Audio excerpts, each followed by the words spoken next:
जय श्री राम। सुंदरकांड में अभी तक हमने 22 चौपाइयाँ कंप्लीट कर ली हैं, 22 चौपाइयाँ पढ़ चुके हैं। आगे बढ़ेंगे। सबसे पहले बोलेंगे जय श्री राम। मंगल भवन अमंगल हारी, द्रवहु सो दशरथ अजर बिहारी। दीन दयाल बेरद सांभारी, हरो नाथ मम संकट भारी।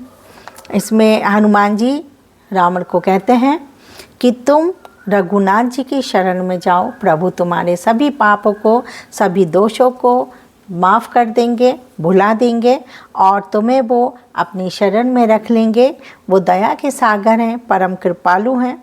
इस तरह से वो हनुमान जी रावण को बोल रहे हैं। आगे बढ़ते हैं।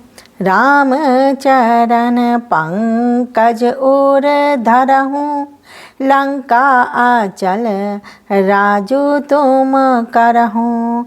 ऋषि पुलसित जसु बिमल मयंका, तेहि सासी महु जनि होहु कलंका। तुम श्री राम जी के चरण कमलों को हृदय में धारण करो और लंका का अचल राज्य करो। ऋषि पुलस्त्य जी का यश निर्मल चंद्रमा के समान है, उस चंद्रमा में तुम कलंक ना बनो। राम नाम बिनु गिरा ना सोहा, देखो बिचारी त्यागी मद मोहा।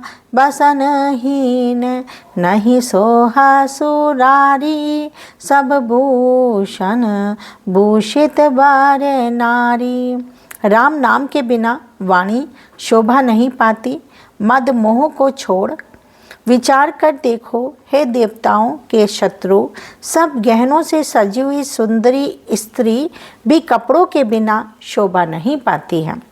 राम विमुख संपत्ति प्रभुताई, जाई रही पाई बिनु पाई। सजल मूल जिन सरितन नाही, बरसी गए पुनि तब ही सुखाई। हनुमान जी बोल रहे हैं आगे उससे, राम विमुख पुरुष की संपत्ति और प्रभुता रही हुई भी चली जाती है और उसका पाना ना पाने के समान है। जिन नदियों के मूल में कोई जल स्रोत नहीं होता है, अर्थात जिन्हें केवल बरसात का ही सहारा है, वे वर्षा बीत जाने पर फिर तुरंत ही सूख जाती हैं। सुनु दस कंठ काहूँ पन रोपी, विमुख राम त्राता नहीं कोपी। शंकर सहस विष्णु आज तो ही, सकहि ना राखी राम कर द्रोही। हे रावण सुनो, मैं प्रतिज्ञा करके कहता हूँ कि श्री राम विमुख की रक्षा करने वाला कोई भी नहीं है। जो राम जी से विमुख हो जाता है उसकी रक्षा कोई भी नहीं करता है। हजारों शंकर विष्णु और ब्रह्मा भी श्री राम जी के साथ द्रोह करने वाले तुमको नहीं बचा सकते। मोह मूल बहुसूल प्रद, त्यागहूँ तम अभिमान। भजहूँ राम रघुनायक, कृपा सिंधु भगवान। मोह ही जिनका मूल है, ऐसे अज्ञान जनित बहुत पीड़ा देने वाले तम रूप अभिमान का त्याग कर दो और रघुकुल के स्वामी कृपा के समुद्र भगवान श्री राम जी का भजन करो। मंगल भवन अमंगल हारी, द्रवहु सो दशरथ अजर बिहारी। दीन दयाल बेरद सांभारी, हरो नाथ मम संकट भारी। तो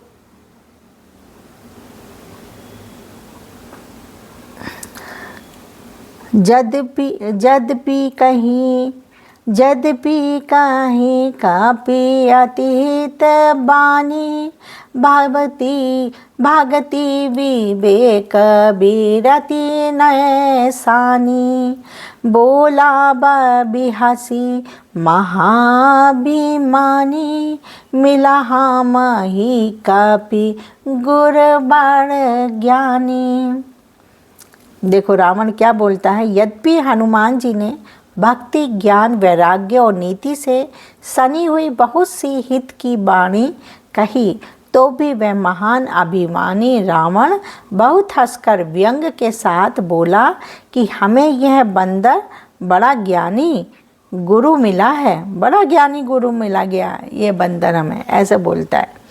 मृत्यु ने कट आई खाल तो ही, लागे सी अदम सिखावन मोही।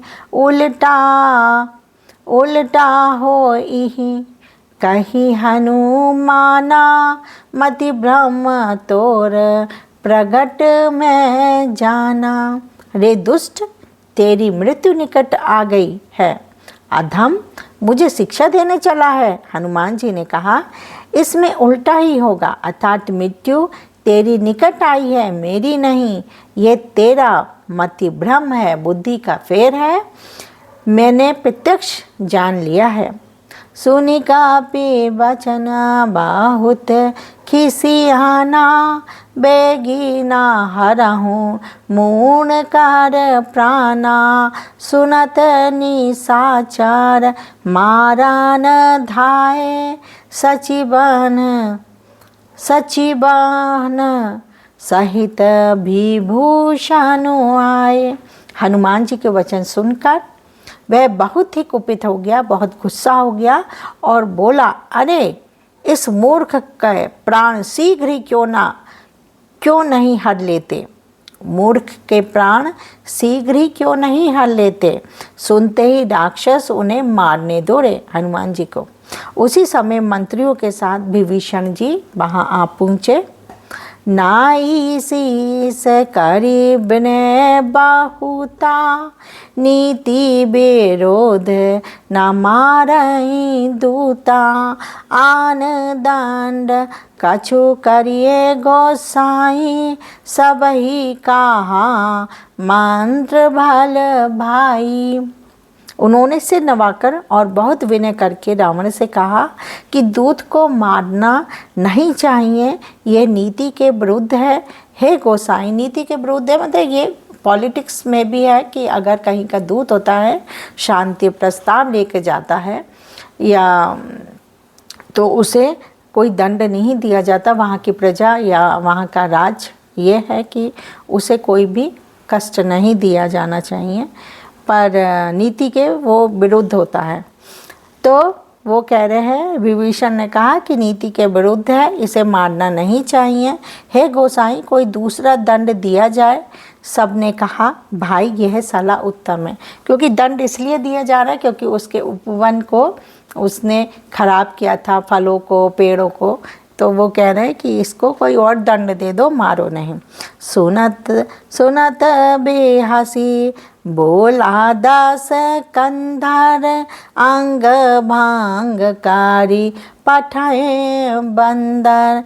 यह सुनते ही रावण हंसकर बोला, अच्छा तो बंदर को अंग भंग करके भेज दिया जाए, मतलब उसको वापस लौटा दिया जाए। कपि के ममता पूछ पर, सब ही कहूँ समुझाई। तेल बोरी पट बांधी, पुनि पावक देहु लगाई। मैं सबको समझाकर कहता हूँ कि बंदर की ममता पूछ पर होती है, अर्थात तेल में कपड़ा डुबोकर उसे इसकी पूछ में बांधकर फिर आग लगा दो। क्या बंदर को अपनी पूछ बड़ी प्रिय होती है, तो उसकी पूछ पे ही कपड़ा बांध के एक आग लगा दो जिससे कि वो जल जाए। वो ये सोच रहे हैं कि बंदर जलेगा, अब उन्हें कुछ पता नहीं है क्या होगा। तो मंगल भवन अमंगल हारी, डबहु सो दशरथ अजर बिहारी, दीन दयाल बेरद सांभारी, हर हो नाथ माम संकट भारी। तो इस तरह से आज हमने 2 चौपाइयाँ पढ़ी हैं, 23 और 24। फिर कल मिलते हैं, तब तक जय श्री राम।